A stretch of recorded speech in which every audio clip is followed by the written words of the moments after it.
Hello हजुर भन्नुहोस् न सर। हजुर मलाई यहाँ लास्टै प्रब्लम पर्यो। हजुर यहाँ एनसिएलले के गर्न खोज्यो भने भिखारी बनाइदिसक्यो। समस्या के हो सर? समस्या भने मैले बिहान 5 मिनट फेसबुक चलाएको त्यत्रो 20 रुपियाँ काट्ने हो। अब यस्तो हो सर, अब सुरुमा तपाईँले कुन चाहिँ मोबाइल प्रयोग गर्नुहुन्छ? मैले नोकिया आशा 305 मोडल बिर्से भरे भन्छु। हजुर। अब नेटमा तपाईँले के युज गर्नुभयो, के चलाउनु भयो? मैले बिहान उठेदेखिको फेसबुक मात्रै चलाएको, 5 मिनट चलाएको 20 रुपियाँ काट्ने हो। त्यो त अन्याय भयो नि। विद्यार्थीलाई यहाँ पैसा कलेजमा तिर्ने पैसा छैन, तपाईँहरूले यस्तो अन्याय गर्ने हो।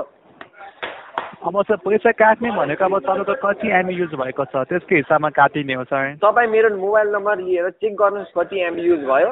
1 रुपियाँ तल बढी घटी हुन मिल्दैन। त्यहाँ 20 रुपियाँ काटेको छ। मलाई पुरै रिफन्ड चाहिन्छ। तपाईँको नम्बरमा चाहिँ बिहानसम्म कति ब्यालेन्स थियो? पैसा काट्नुभन्दा अगाडि कति ब्यालेन्स थियो? मसँग 58 रुपियाँ थियो। कलेज गएर चेक गरेको 38 रुपियाँ थियो। त्यो त भएन नि। पहिला 58 रुपियाँ थियो? हजुर।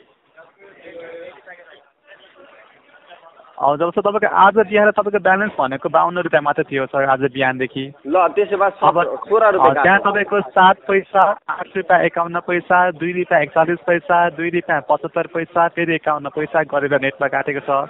फेरि 83 पैसा कलमा काटेको छ।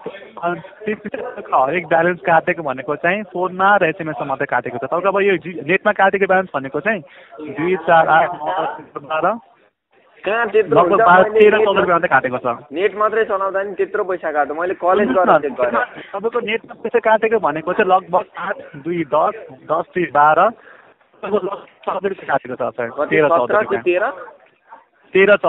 13-14 त्यत्रो पैसा काट्ने हो 5 मिनटमा बिहान। त्यो नि बिहान मैले कति 6 बज्नुभन्दा अगाडि चलाएको।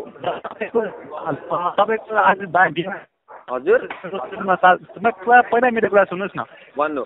सुरुमा तपाईँको 5:30 बजे 7 पैसा काटेको छ नेटमा। हजुर। हेलो 51 पैसा काटेको छ। हजुर। र के तपाईँको लगभग बिहानको 6 बजी तपाईँको फेरि 2 रुपियाँ 41 पैसा काटेको छ।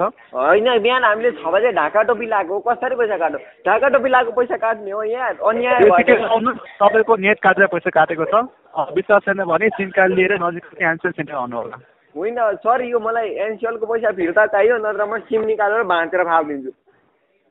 पैसा काटेको छ, पैसा रिफन्ड हुँदैन सर। रिफन्ड त चाहियो मलाई, नत्र म कम्पनीले मुद्दा हालिदिन्छु। जेसुकै गर्नु सर, तपाईँको पैसा चाहिँ रिफन्ड हुँदैन। अब चेक गर्न चाहनुहुन्छ भने सिम कार्ड लिएर नजिकको क्यान्सर आउनु होला। म नत्र यहाँ 5-5 मिनटमा फोन गरेर हैरान लगाइदिन्छु। क्यान्सर अफिस आउनु जाँदाको पैसा केमा काटेको? कहाँ छ अफिस भन्नु? म कपन एकता बस्ती बस्छु। कपनमा म यहाँ अफिसमै आउँछु, अफिसमा कुरा गर्छु। म पुलिस लिएर आउँछु त्यहाँ। हजुर आउनु त न्यू बानेश्वर। म भोलि नै आउँछु पुलिस लिएर, हलदार लिएर आउँछु। हजुर साइन्टिफिक कलिङ एन्सर होइन मेरो कुरा